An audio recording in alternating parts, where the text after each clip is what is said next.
Hello students, कैसे हैं आप लोग। अश्वनी जीएस क्लासेस में आप लोगों का बहुत बहुत स्वागत है। मैं दीपशिखा द्विवेदी। आज आपके हिस्ट्री क्लास को मैं सेकेंड पार्ट इसे कह लीजिए। फर्स्ट पार्ट में हमने दिल्ली सल्तनत के कम से कम 10-12 क्लासेस हैं दिल्ली सल्तनत से। उसे पढ़ने के बाद आपको पढ़ना है मुग़ल वंश के बारे में हमें पढ़ना है। तो दिल्ली में सल्तनत है, 5 राजवंशों के बारे में हमने पढ़ा। उन पांचों राजाओं के बारे में उसमें उन वंशों में क्यों कौन कौन से राजा आए, उन्होंने कौन कौन से महत्वपूर्ण कार्य किए, इन सभी चीज़ों को एकदम विस्तृत रूप में हम देखते आ रहे थे। तो एक और क्वेश्चन का आपका हमेशा कुछ बच्चों का रहता है क्वेश्चन मन में, अगर आप सोचते होंगे तो आपके मन में भी ये क्वेश्चन आता होगा कि उन्हें दिल्ली सल्तनत क्यों कहते थे। इन्हें तो मुग़ल वंश मानते थे क्योंकि ये मुग़ल थे, ये इनके वंश का नाम था मुग़ल। लेकिन उन्हें उन्हें सल्तनत काल क्यों कहते हैं, उन्हें दिल्ली सल्तनत क्यों कहते हैं। तो इसलिए क्योंकि उन 5 राजवंशों में जितने भी शासक हुए उन सभी ने सुल्तान की उपाधि धारण की। उन 5 राजवंशों में सभी राजाओं ने, सभी शासकों ने सुल्तान की उपाधि धारण की, इसलिए उसे सल्तनत काल कहा जाता है। अब देखिए, मुग़ल वंश के लिए पढ़ेंगे, मुग़ल के लिए जानेंगे कि मुग़ल क्या है। तो मुग़ल एक लैटिन भाषा का शब्द है मोंग, उससे मिलकर बना है। मोंग का शाब्दिक अर्थ क्या होता है, तो बहादुर होता है। मोंग का शाब्दिक अर्थ क्या होता है, तो बहादुर होता है। तो देखिए, एक बात मैं आप लोगों को यहाँ से बता दूँ कि मुग़ल वंश का नींव भारत में कैसे पड़ा। तो बाबर जो होता है वो भारत में मुग़ल वंश का नींव डालता है। और उसके बारे में थोड़ा सा उसके पहले से भी कि बाबर मतलब क्या रहता है, भारत में आने से पहले उसका कुछ तो वजूद रहता होगा ना, भारत में आने से पहले वो कुछ होता होगा। ठीक, तो भारत में आने से पहले वो क्या रहता है, और कहाँ का शासक रहता है, कहीं का शासक रहता है, सैनिक रहता है, उसके बारे में थोड़ा उसकी पारिवारिक चीज़ों को जानेंगे। ठीक है, भारत आने का उसका रीज़न क्या था, कुछ कारण रहा होगा भारत पर आक्रमण करने का, तो उसके बारे में जानेंगे। ठीक है, और आक्रमण तो किया उसने, ठीक है आक्रमण किया, लेकिन उसने सफलता हासिल की तो इसके पीछे भी कोई कारण होगा, उसे जानेंगे। कहाँ से आक्रमण किया, इस बात की चर्चा करेंगे। किस क्षेत्र से वो भारत के अंदर प्रवेश किया, किन किन राजाओं का उसे यहाँ सहयोग प्राप्त हुआ, किसने उसे यहाँ बुलाया, या किसी ने इसे बुलाया, या वो अपनी इच्छा से अपनी मनमर्जी से भारत में आया, भारत आने के उसके कुछ रीज़न रहे होंगे। ठीक है, तो इन सभी को विस्तृत में, इन सभी क्वेश्चंस को की जानकारी के लिए अगर इनका आंसर आप चाहते हैं तो आप हमारा साथ दीजिए, सहयोग दीजिए। मुश्किल से 40 मिनट का ये वीडियो बनेगा, 40-45 मिनट का, तो आप बने रहें बस हमारे साथ, वीडियो को बीच में छोड़कर ना जाए। तो चलिए हम स्टार्ट करते हैं।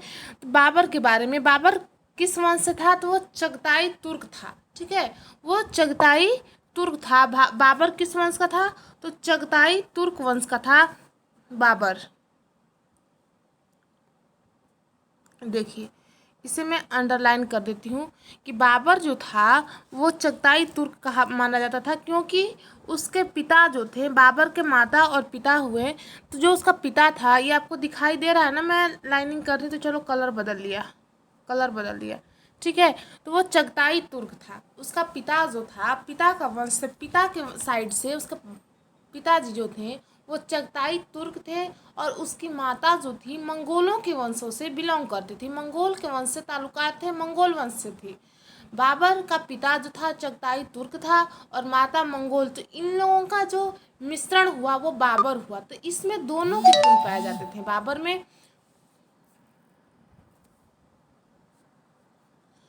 में दोनों के गुण पाए जाते थे। तो बाबर अपना एक आत्मकथा लिखता है। बच्चों, आप लोग इसके बारे में मैक्सिमम बच्चे आप जानते होंगे, जो पहली बार हिस्ट्री पढ़ रहे होंगे उन्हें ही बस नहीं पता होगा। तो वो अपना आत्मकथा लिखता है, ऑटोबायोग्राफी, जिसका नाम होता है बाबरनामा। अरबी भाषा में वो अपना जीवनी को लिखता है। तो उसमें उसने वर्णन किया कि अब वो चगताई तुर्क पिताजी के खानदान से था, तो उसे अपने पिता के खानदान को लेकर आगे बढ़ना चाहिए था, उस वंश से उसे अपना विकसित होना चाहिए था उसे, लेकिन नहीं, वो माता के वंश को मानने पर जोर दिया है, अर्थात मंगोलों का वंशज अपने आप को बताया है बाबर ने। तो ये रहा बाबर के बारे में। इसकी प्रारंभिक जीवन के लिए आप जान लिए। अब सुनिए इसके बारे में और कुछ बातें बता दिए कि बाबर की जीवनी को पढ़ने के लिए, बाबर के बारे में जब हम पढ़ने चलेंगे तो उसकी जीवनी को हम 3 भागों में विभक्त करेंगे। ये देखिए आपके सामने ये लिखा हुआ रहा है जिसे मैं घेर चुकी हूँ। ये देख रहे हैं कि बाबर के जीवनी को पढ़ने के लिए उसे हम 3 भागों में विभक्त करते हैं। एक होता है कि उसका आरंभिक जीवन, मतलब पिता अगर बाबर एक राजा बना तो क्या उसको अपने विरासत में उसे ये मिली, साम्राज्य मिला, ठीक है, विरासत में उसे कुछ मिला, या उसने खुद से प्राप्त किया, युद्धों के माध्यम से प्राप्त किया, आक्रमण करके प्राप्त किया, क्या किया, और भारत में उसकी क्या गतिविधि रही, और उसके बाद उसकी एक मतलब उसे पैतृक संपत्ति के रूप में क्या मिली, उसने क्या, और उसके अलावा उसने वहाँ हासिल क्या किया। बाबर तो इंडिया का नहीं था ना, वो भारत का नहीं था, वो मध्य एशिया, उधर मध्य एशिया का वो था। तो उसके बारे में जानेंगे, और भारत में आने के क्रम में उसके साथ क्या क्या गतिविधियां हुई, वो उसने भारत में आके क्या क्या किया। तो इन 3 क्रमों में हम बाबर को बांटेंगे, बाबर की जीवनी को इन 3 क्रमों में बांटेंगे, और ऐसे ही करके हम पढ़ेंगे सिलसिलेवार तरीके से, बिल्कुल आसान से, बिल्कुल इजी वे में। तो देखिए बाबर के बारे में पढ़ेंगे। बाबर का जो डेट होता है 14 फरवरी 1483 में जन्म तिथि इसकी होती है। डेट ऑफ बर्थ इसका है 14 फरवरी 1483 ईस्वी में। जन्म स्थान कहाँ होता है, तो फरगना नामक एक छोटी सी कबीले का, फरगना नामक एक छोटे से कबीले का इसके पिता जो होते हैं, बाबर के जो पिता होते हैं, बाबर के पिता होते हैं उमर मिर्ज़ा, ठीक है, उमर मिर्ज़ा। देखिए आपकी स्क्रीन पे आपको दिख रहा होगा कि उमर शेख मिर्ज़ा जो है बाबर के पिता होते हैं, वो फरगना एक छोटे से कबीले के सरदार हुआ करते हैं। और जब बाबर की छोटी अवस्था में ही, बाबर जब 10-12 साल का था, तब उसके पिता का देहांत हो जाता है, ठीक है। तो पिता का जब देहांत हो गया तो शासन का जो कार्यभार हुआ वो बाबर के सिर पे आ गया। अब बाबर एक अल्प आयु का बन तो गया, उसे बना तो दिया गया, उससे उसका पिता मरने के बाद उस जगह पर उसे बैठा तो दिया गया, लेकिन जब आप समझिए कि जब एक छोटे से बालक के हाथ में राज्य काज आया, राज्य का भार आया, तो आसपास के जो पड़ोसी के और शासक हुआ करते थे, पड़ोसी के और राजा हुआ करते थे, वो चाहे कि बाबर पर आक्रमण करके उसे छीन लिया जाए, फरगना को छीन लिया जाए।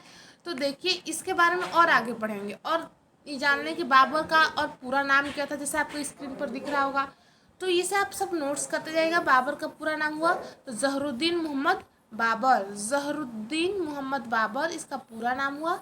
इसके माता का नाम था कुतलुग निगार, पिता का नाम था उमर शेख मिर्ज़ा, बिल्कुल। और इसने कौन कौन सी उपाधि धारण की, तो कलंदर की उपाधि धारण की, बादशाह या पादशाह की उपाधि धारण की। ऐसा करने वाला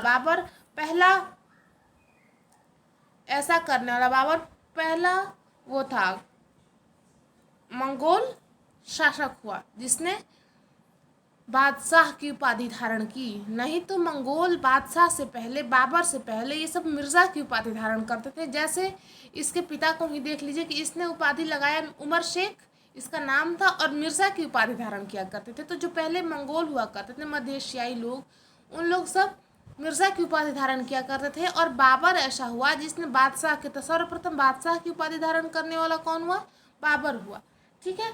तो इसके बारे में अब और आगे चलते हैं और इसके बारे में जानते हैं। देखिए जैसे मैं आपको बताई हूँ कि 12 वर्ष की आयु में बाबर के पिता की मृत्यु हो जाती है।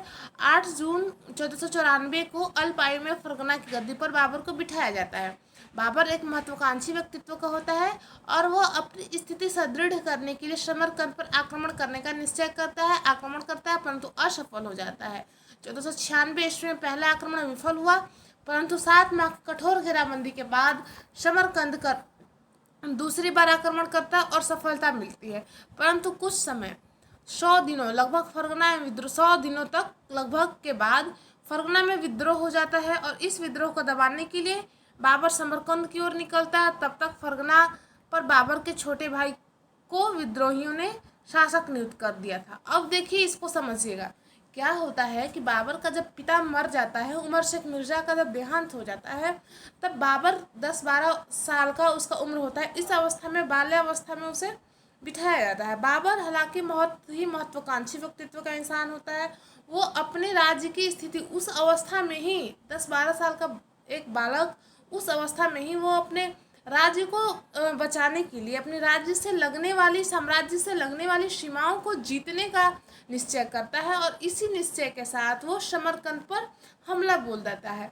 तो देखिए बच्चों कि इसके साथ क्या क्या होता है, किस तरह से होता है, आपको मैं ऐसे भी लाइन बाय लाइन पढ़ी होंगी तो समझ में बिल्कुल नहीं आया होगा। जो बच्चे नए होंगे तो आप परेशान नहीं होइएगा, बिल्कुल मेरी बातों को सुनिएगा। मैं एक बार नहीं, दो दो तीन तीन बार रिपीट आपको करूँगी।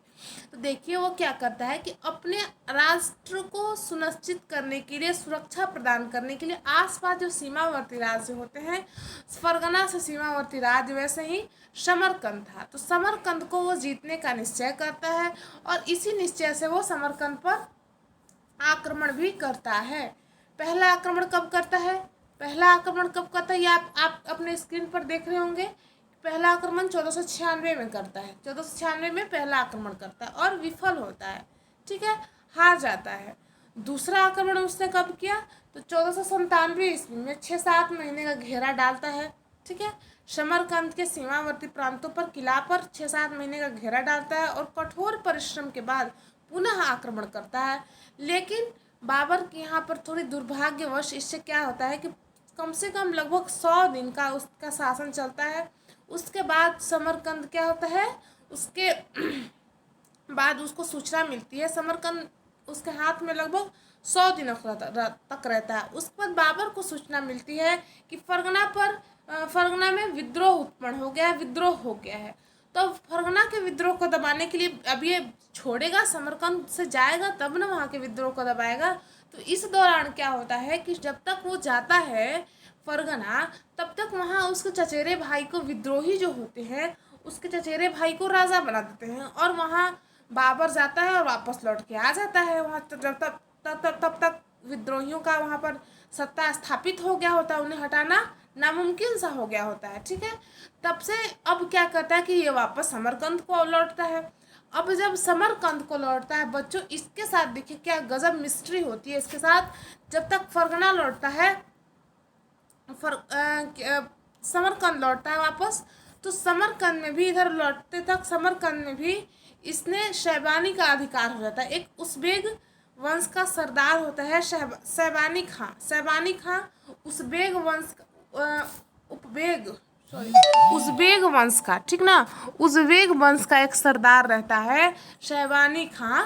शैबानी खां का क्या हो जाता है, अधिकार हो जाता है समरकंद पर। तो अब देखिए इसके हाथ में क्या होता है इसके साथ, तो उधर फरगना भी छीन जाता है और समरकंद भी इसके हाथ से निकल जाता है। अब बाबर के पास क्या बचा, तो बाबर विचलित हो जाता है, ये रोड पर आ जाता है, इसके हाथ में जो चीज़ पहले से था वो भी छीन जाता है। तो इस संदर्भ में बाबर क्या कहता है कि जीतने आया था समरकंद को और फरगना भी गया और समरकंद भी चला गया। जो पहले से मिला हुआ राष्ट्र था, अपने पिता के द्वारा अर्जित जो संपत्ति इसकी थी, साम्राज्य थी, वो भी चला जाता है। और इसने जो अपने मेहनत से आक्रमण करके जो राष्ट्र को अपने बूते पर ये लिया था, अपने अधीन किया था, वो भी इसके हाथ से छीन जाता है। तब क्या करता है बाबर, तो बाबर देखिए बच्चों फिर वो क्या करता है कि काबुल पर आक्रमण करता है। तब काबुल पर आक्रमण कब करता था, 1504 ईस्वी में वो काबुल पर आक्रमण करता है।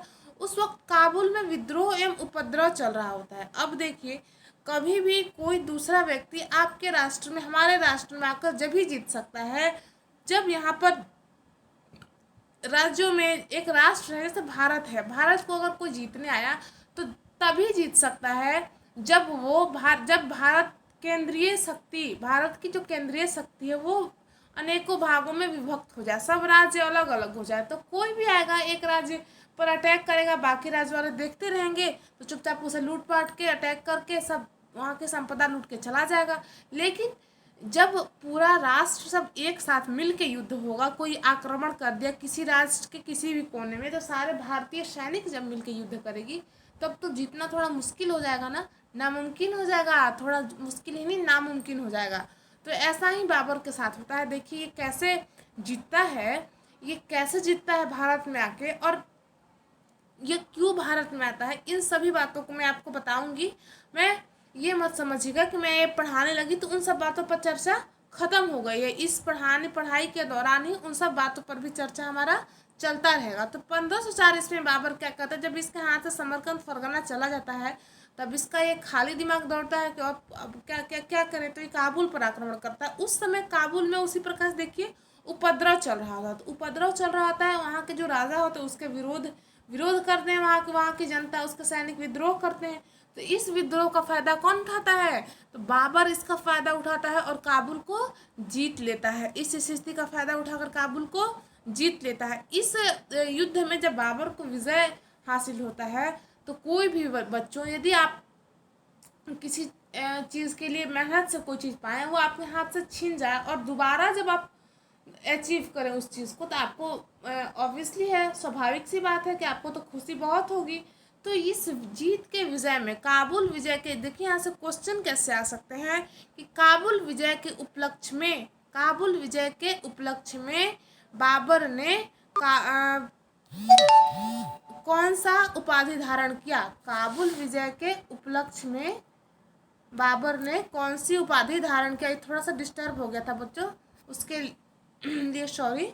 देखिएगा आपका क्वेश्चन कैसे बनेगा कि काबुल विजय के उपलक्ष्य में बाबर ने कौन सी उपाधि धारण की, या बादशाह की उपाधि बाबर ने कब धारण की, तो काबुल विजय के उपलक्ष्य में। और दोनों का आंसर क्या हो जाएगा, और काबुल विजय के उपलक्ष्य में कौन सी उपाधि धारण की, तो बादशाह की उपाधि धारण की या पातशाह की उपाधि धारण की। ऐसा करने वाला बाबर प्रथम शासक बना, ऐसा करने वाला बाबर प्रथम शासक बना। अब देखिए बाबर क्या करता है कि उत्तर पश्चिम में सफलता प्राप्त नहीं होने के कारण वो उत्तर दक्षिण में, यहाँ पे सॉरी पश्चिम नहीं होगा बच्चों, यहाँ दक्षिण लिखेगा। उत्तर दक्षिण में सफलता प्राप्त नहीं होने के कारण वो उत्तर पश्चिम की ओर अपना ध्यान आकर्षित करता है।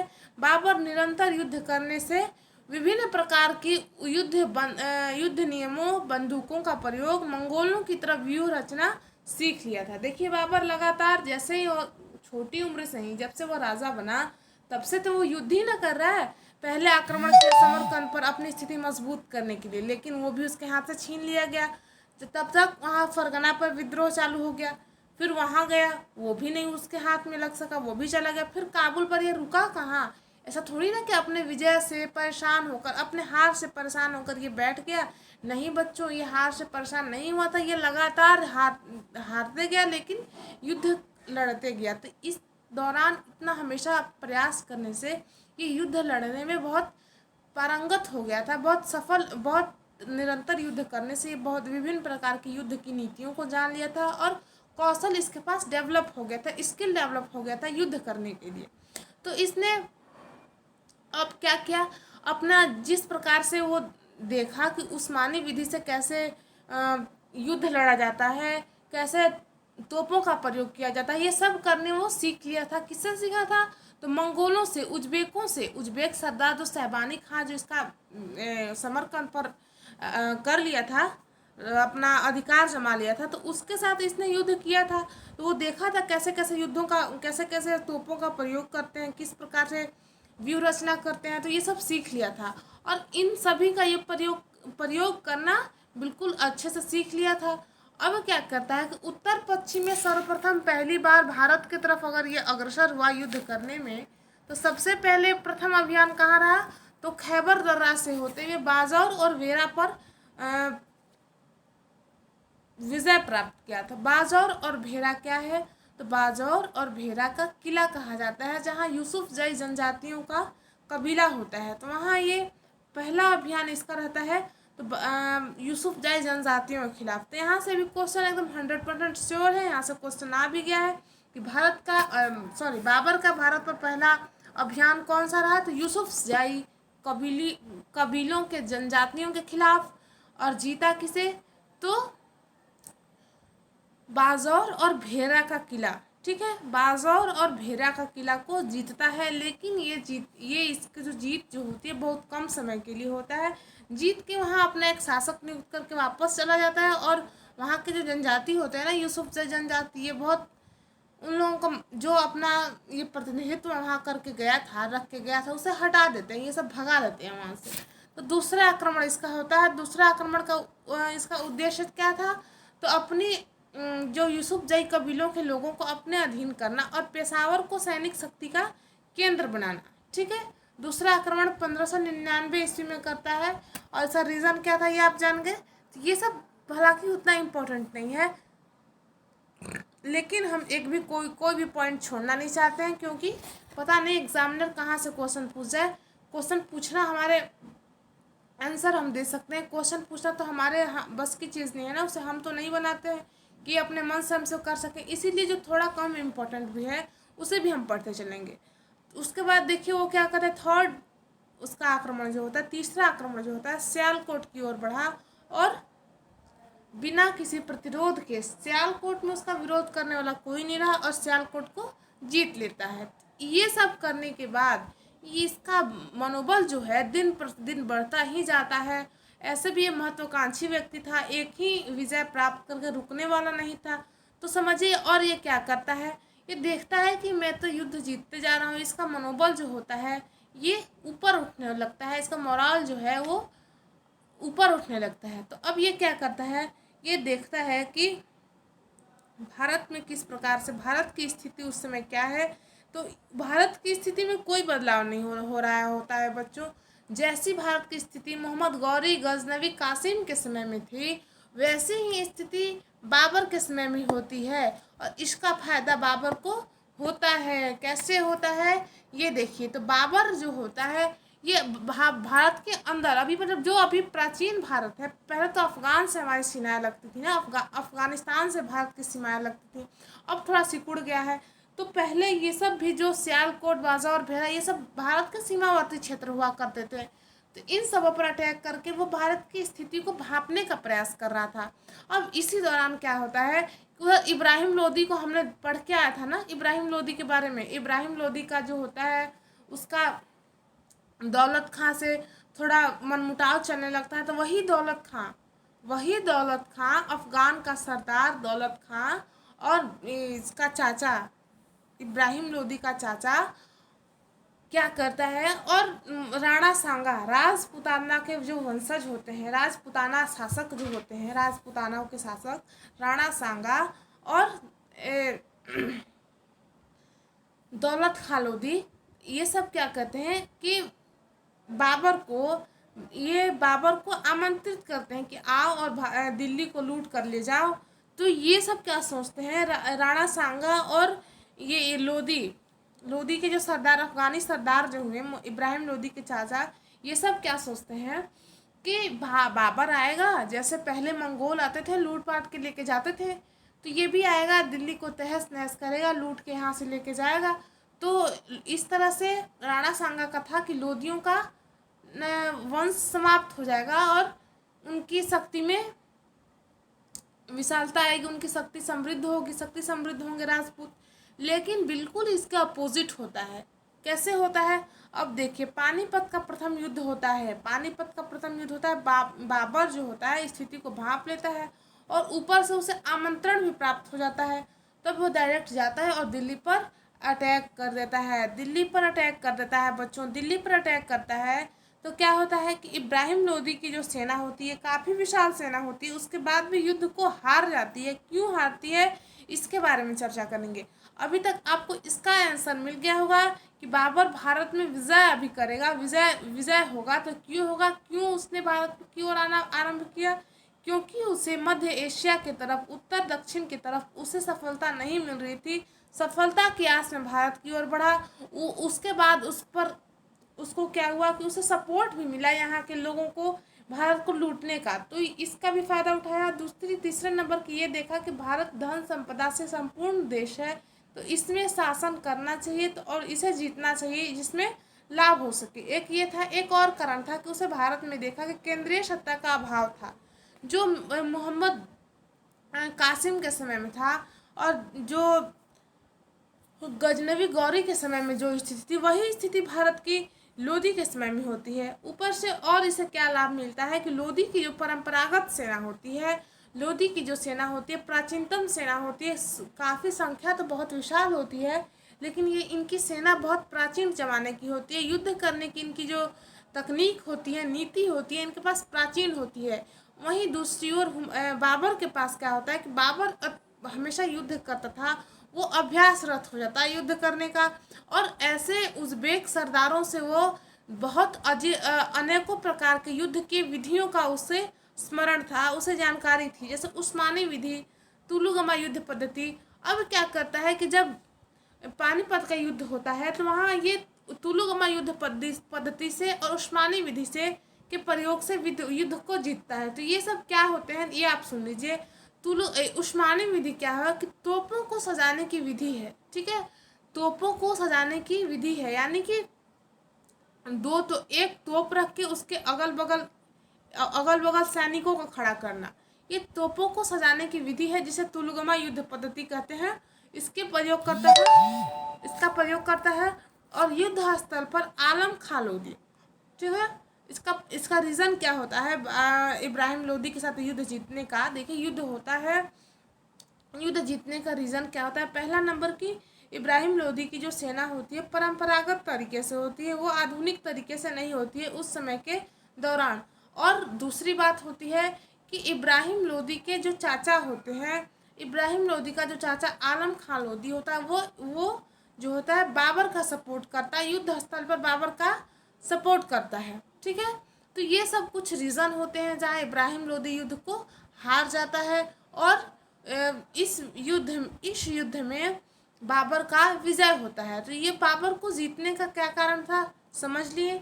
दूसरा रीज़न एक और सुनिए। जब बाबर दिल्ली पर अटैक किया उस समय दिल्ली की इतनी विशाल सेना थी, उसके बाद भी बाबर का जीत हुआ। क्यों जीत हुआ? क्योंकि बाबर जो मंगोल जाति का था ना, मंगोलों को युद्ध जीतने में मतलब मार काट करने में कौशल माना जाता था। ये युद्ध जीतने में, युद्ध करने में, लड़ाई लड़ने में मतलब थोड़ा खतरनाक किस्म के हुआ करते थे। इसके खून में ये सब था, युद्ध करना, हमेशा युद्ध लड़ते रहना। और इसकी जो स्थिति होती है, ऐसी स्थिति हो जाती है कि इसके पास मतलब जब कुछ भी नहीं बेचारे के पास बचता है तो वो अपना सब कुछ न्यौछावर करके मतलब सब कुछ अपना लगा के युद्ध लड़ता है, जो इब्राहिम लोदी के तरफ से इसकी कमी होती है, ठीक है। तो युद्ध जीतने के उपलक्ष्य में क्या करता है कि काबुल वासियों को चांदी का सिक्का गिफ्ट करता है, भेंट देता है। कौन युद्ध जीतने से? तो पानीपत का युद्ध। पानीपत का युद्ध कब? इसका देखिए बच्चों तारीख भी पूछता है। यहाँ से क्वेश्चन कैसे कैसे उठेंगे ना, ये आप मेरी बात को सुनिए। यहाँ से कम 4 से 5 आपको क्वेश्चन कैसे बनेंगे ये सुनिए। पानीपत का युद्ध कब लड़ा गया? 1526 ईस्वी में। पानीपत का युद्ध किसके किसके बीच में लड़ा गया? तो इब्राहिम लोदी बाबर के बीच में। बाबर ने सर्वप्रथम तोप सजाने की विधि या तुलगमा युद्ध पद्धति या उस्मानी विधि या रूनी विधि भी कहते हैं, इसका प्रयोग कब किया? तो पानीपत के युद्ध में इन विधियों का प्रयोग किया। तोपों का प्रयोग भारत में कब किया गया? किसके द्वारा किया गया? तो पानीपत के युद्ध में किया गया, बाबर के द्वारा किया गया, ठीक है। इस विजय के उपरांत, किस विजय के उपरांत बाबर ने काबुल वासियों को सिक्का गिफ्ट किया? तो पानीपत के युद्ध के दौरान। किस शासक का युद्ध स्थल में मृत्यु हो जाता है? तो इब्राहिम लोदी जो होता है लड़ते लड़ते युद्ध स्थल में भी मर जाता है, ठीक है। पानीपत के युद्ध के दौरान बाबर कौन सी उपाधि धारण करता है? तो कलंदर की उपाधि धारण करता है। अब इन सब देखिए आप क्वेश्चन यहाँ से कितना बन रहा है। क्वेश्चन कम से कम मैं 8 से 10 आपको क्वेश्चन बता दी। यहाँ से कैसे कैसे क्वेश्चन बन सकते हैं एकदम केयरफुली आप लिखते जाइएगा, इन सभी को पढ़ते जाइएगा, ठीक है। आप समझ गए। इब्राहिम लोदी का चैप्टर यहाँ पे क्लोज हो गया। युद्ध में मारा जाता है, पानीपत के युद्ध में मारा जाता है। तो बाबर के द्वारा सर्वप्रथम उस्मानी विधि या रूनी विधि या तुलुगमा युद्ध पद्धति का प्रयोग कहाँ करता है? तो पानीपत के युद्ध में करता है। भारत में सर्वप्रथम तोपों का प्रयोग कौन करता है? तो बाबर करता है। पानीपत के युद्ध में करता है। किसके खिलाफ करता है? इब्राहिम लोदी के खिलाफ करता है, ठीक है। तो इस युद्ध के दौरान यानी कि पानीपत के युद्ध के बाद बाबर कौन सी उपाधि धारण करता है? कलंदर की उपाधि धारण करता है। इस युद्ध के उपलक्ष्य में काबुल वासियों को सिक्का गिफ्ट करता है, ठीक है। इब्राहिम लोदी एक ऐसा शासक होता है जो युद्ध स्थल पे मारा जाता है। ओके, बिल्कुल क्लियर है। अब एक और बात सुनिए, कलंदर की उपाधि धारण करता है। इस युद्ध के बाद कलंदर की उपाधि धारण करता है। और इस युद्ध का मतलब पानीपत के युद्ध को विजय का श्रेय, पानीपत के युद्ध के विजय का श्रेय बाबर अपने तीरंदाजों को देता है। ठीक है, ये भी बात एकदम याद रखेंगे। अब इसके बाद बाबर क्या करता है कि 1526 में दिल्ली पर तो अटैक करता है, और दिल्ली पर अटैक करने के लिए इसे सहयोग में मिलता है। किसका सहयोग मिलता है? तो इब्राहिम लोदी के चाचा का हो गया, ठीक है, दौलत खां का हो गया, राणा सांगा का हो गया। अब इसे क्या ऐसा लगता है कि जब ये राणा सांगा और दौलत खां वगैरह ये सब देखते हैं कि बाबर को, इन लोगों को लगता है कि बाबर तो यहाँ से लड़के चला जाएगा, लूट उठ के चला जाएगा। लेकिन बाबर जब पानीपत का युद्ध जीत जाता है, दिल्ली पर कब्जा कर लेता है, तब वहाँ पर वो जाता नहीं है ऐसे ही बस वहाँ से धन संपदा लेके वापस नहीं चला जाता है। वो अपने नाम के खुतबे पढ़वाना लगता है और अपने आप को भारत का शासक घोषित कर लेता है। अब जब ये बाबर ऐसी बातें करता है और इस तरह के उसे कारनामे देखता है, तो राणा सांगा और दौलत खां लोदी को, इधर इसके चाचा इब्राहिम लोदी के चचा जान को इस सब बातों का अखर जाता है। अब देखिए, जो राणा सांगा इन्हें आमंत्रण दे के बुलाए थे कि भाई तुम आओ, भारत को लूटो, बर्बाद करो दिल्ली को और चले जाओ, लेकिन ऐसा तो होता नहीं है। अब जब ऐसा नहीं होता है तो ये खतरे का बादल मंडराने लगता है। किसके सर पर? राणा सांगा के सर पर। और भारत में दूसरा इसका बड़ा अटैक होता है, खानवा का युद्ध के नाम से ये फेमस है। ये युद्ध राणा सांगा और बाबर के बीच में। खानवा का युद्ध इसे क्यों कहा जाता है? तो दिल्ली से राजस्थान के निकट खानवा नामक एक प्लेस पर, एक स्थान पर ये युद्ध लड़ा गया था, इसलिए इसे खानवा का युद्ध कहते हैं। 1527 ईस्वी में, 1526 ईस्वी में पानीपत का प्रथम युद्ध, और दूसरा क्या हुआ 1527 ईस्वी में? तो खानवा का युद्ध, बाबर और राणा सांगा के मध्य में खानवा का युद्ध लड़ा गया। परिणाम क्या हुआ? बाबर विजित हुआ, बाबर का विजय हुआ। अब देखिए ऐसा क्या हुआ, ये थोड़ा कम दिखाई दे रहा होगा जब पीडीएफ लिखा हुआ है, लेकिन फिर भी आप प्रयास करेंगे समझने का, आपको बिल्कुल समझ में आएगा। राणा सांगा समझता था कि मध्य एशिया मंगोलों की तरह बाबर दिल्ली को लूट पाट कर वापस चला जाएगा। बिल्कुल, ये बात तो मैं आपको बता रही हूँ, कब से बता रही हूँ बात। परंतु जब बाबर भारत रहने का निश्चय किया तो राणा सांगा ने अपना समर्थन वापस ले लिया और बाबर को आमंत्रित करने वाला उसका विरोधी बन गया। बिल्कुल विरोधी जब बन गया तब क्या हुआ? तब खानवा का युद्ध करना पड़ा। राणा सांगा के तरफ से हसन अली मेवाती, महमूद लोदी व आलम खां लोदी युद्ध लड़े। अब महमूद लोदी आप सोच रहे होंगे कौन है? तो महमूद लोदी जो है इब्राहिम लोदी का बेटा होता है महमूद लोदी। तो ये सोचता है महमूद लोदी कि अब शायद अपना जो हम बदला हो सके, अपने पिता की मृत्यु का बदला लेने के लिए राणा सांगा को सपोर्ट करता है और बाबर से शायद युद्ध जीतने की सोचता होगा। इसलिए वो बाबर के विरुद्ध युद्ध लड़ता है। तो अकेले युद्ध न लड़कर राणा सांगा के समर्थन के साथ युद्ध लड़ता है। लेकिन फिर भी युद्ध में राणा सांगा का जो संयुक्त सेना होता है और हार जाता है और बाबर की विजय होती है। अब इस युद्ध की कुछ महत्वपूर्ण तथ्यों को सुन लीजिए। बाबर ने सर्वप्रथम जिहाद का नारा कहाँ दिया? तो खानवा के युद्ध में दिया। सर्वप्रथम जिहाद का नारा कहाँ दिया? तो खानवा के युद्ध में दिया। ठीक है।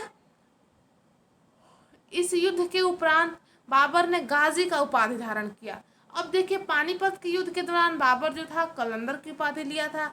खानवा के युद्ध के दौरान बाबर गाजी का उपाधि धारण किया। गाजी मतलब क्या कहता है कि काफिरों को जीतने वाला, काफिरों पर विजय प्राप्त करने वाला। काफिर किसे कहता था? गैर इस्लामिकों को काफिर कहता था बाबर। और बाबर क्या कहता था इस विजय में? उसने और क्या किया? तो जिहाद का नारा दिया बाबर ने इस विजय में। और बाबर के बारे में हम क्या किन किन बातों को जानेंगे, इन सब बातों को आप सुन रहे हैं।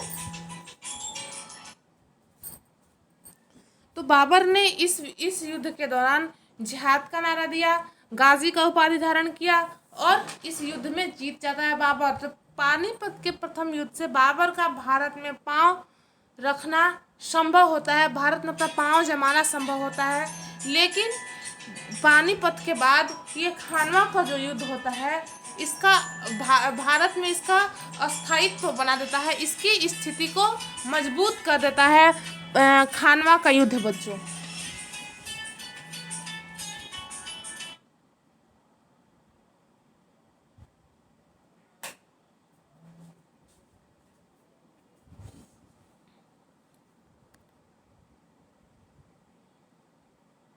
अब आगे चलेंगे, थर्ड देखेंगे। दो युद्धों के बारे में हमने देख लिया। थर्ड देखेंगे चंदेरी के युद्ध के बारे में। चंदेरी के युद्ध के बारे में देखेंगे, चंदेरी का युद्ध को क्या हुआ, क्यों लड़ा गया, किसके मध्य में लड़ा गया। और देखिए इसमें बाबर ने क्या किया, इसमें कुछ प्रमुख तथ्य क्या हुए। तो बाबर क्या करता है कि जब राजपूतों को जीत लेता है और इब्राहिम लोदी को हटा के अफगानों को भी हटा देता है, दिल्ली पर भी उसका अधिकार होता है, राजस्थान के बृहद क्षेत्र पर अधिकार होता है, तो उसे लगता है कि एक मालवा एक बड़ा प्रदेश बच जाता है जहाँ राजपूतों का शासन होता है, उसे भी वो सोचता है कि उसे भी हटा दिया जाए। तो बाबर और मेदिनी राय के बीच में 29 जनवरी 1528 ईस्वी में बाबर और इसके बीच में मेदिनी राय के बीच में, मालवा का राजा मेदिनी राय के बीच में चंदेरी नामक स्थान पर एक युद्ध लड़ा गया, जिसे चंदेरी के युद्ध के नाम से फेमस है। जो नाम है इसका, युद्ध लड़ा गया चंदेरी नामक स्थान पर, इसलिए इसे चंदेरी का युद्ध कहा जाता है। इसे बाबर क्या सोचता है कि जब इतने सारे प्रदेशों को जब हम भारत में जीत लिए, तो एक बीच में मालवा का राजा जो मेदिनी राय है, ये शक्तिशाली राजपूत है, इसको आक्रमण अगर हम नहीं करके, इसे अगर अपने अधीन नहीं करेंगे, इसे ध्वस्त नहीं करेंगे इसके साम्राज्य को, तो ये हमारे लिए खतरा पैदा कर सकता है। और क्या करता है, वो चंदेरी नामक स्थान पर युद्ध लड़ने के लिए उसको कहता है। युद्ध करने से पहले बाबर एक समझौता पत्र कह सकते हैं वो बेचता है, इसको मेदिनी राय को बेचता है, लेकिन मेदिनी राय क्या कहता है, उसे ठुकरा देता है। अब देखिए अपने पॉइंट्स को पढ़िए, पॉइंट्स क्या कहते हैं और इसे कॉपी में नोट्स करते जाइए। तो खानवा का युद्ध जीतने के बाद बाबर का ध्यान मालवा पर गया। मालवा का राजा मेदिनी राय शक्तिशाली राजपूत शासक था, इसे स्वतंत्रता को खतरा समझकर बाबर ने आक्रमण किया। आक्रमण से पहले उसने मेदिनी राय से शमशाबाद के बदले चंदेरी मांगी। चंदेरी एक प्लेस थी, जगह थी, उसे शमशाबाद एक शहर के बदले में बोला कि हमें चंदेरी दे दो, और शमशाबाद ले लो, लेकिन मेदिनी राय थे इसे प्रस्ताव को ठुकरा दिए।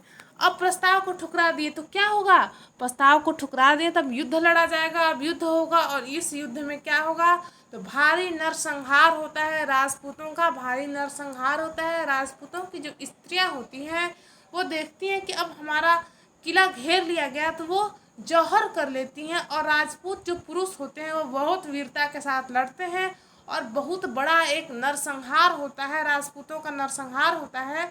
और इस नरसंहार के बाद बाबर का मेदिनी राय के साथ इसका युद्ध में जो बाबर का विजय होता है, बाबर यहाँ भी विजय कर लेता है। चंदेरी के युद्ध को देख लिए। अब देखिए उसके बाद बाबर क्या करता है, तो बाबर अभी भी शांत नहीं बैठा है। 1526 से लेकर 1528 ईस्वी तक आपने देखा युद्ध 3 लगातार करते रहा। चौथा इसका युद्ध होता है घाघरा का युद्ध, जिसे कहा जाता है। घाघरा नदी के तट पर लड़ा जाने वाला युद्ध था, इसलिए इसे घाघरा का युद्ध कहते हैं। अब देखिए बाबर और अफगान संयुक्त सेना के बीच में लड़ा गया। बाबर अफगानियों को तो सबसे पहले अफगानियों के विरुद्ध ही तो लड़ा था पानीपत के युद्ध में, लेकिन फिर भी वहाँ से अफगानियों का पूर्ण रूप से सफाया नहीं हो पाया था। तो कुछ अफगानी मिलकर कुछ अफगानी जो थे सरदार, वो बाबर के अधीनता स्वीकार नहीं कर रहे थे। अब बाबर क्या किया कि बोला कि अब इनको हटाना, ये नासूर बनते जा रहे हैं हमारे लिए, इनको हटाना बहुत ज़रूरी होगा। जब इतने बड़े बड़े राजाओं को हम नहीं छोड़े, उनके सामने हम नतमस्तक नहीं हुए, उन्हें हरा दिए, तो ये क्या चीज़ है, उनसे युद्ध लड़ने चला।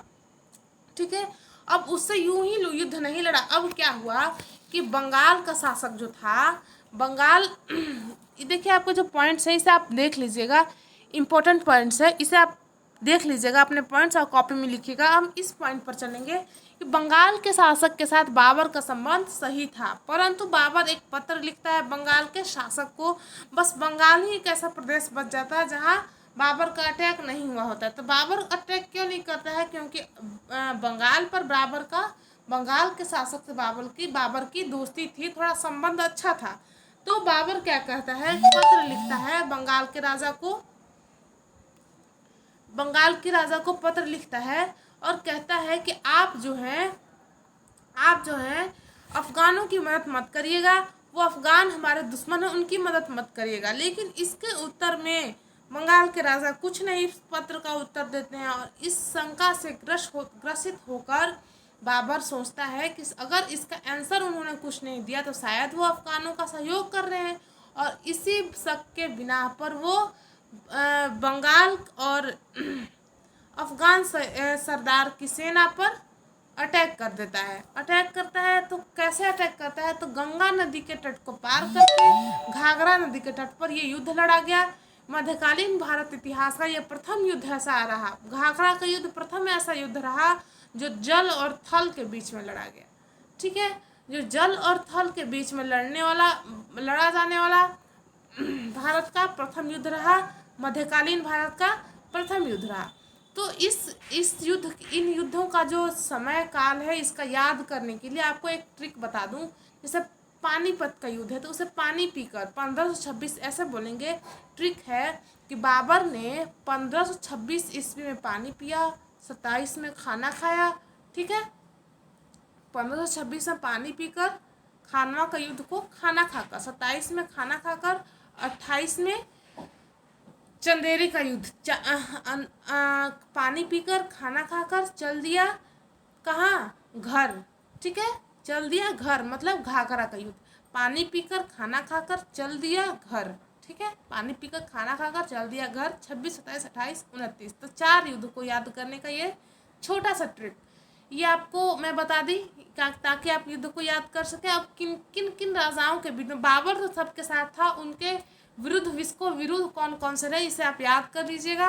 और इससे कम से कम 20 से 25 क्वेश्चन तो पक्का बनने वाले हैं बच्चों। इसे भी आपको मैं बताते चली हूँ कि कहाँ से कौन सा क्वेश्चन उठ सकता है, कहाँ से कैसा क्वेश्चन बन सकता है, किस टॉपिक से।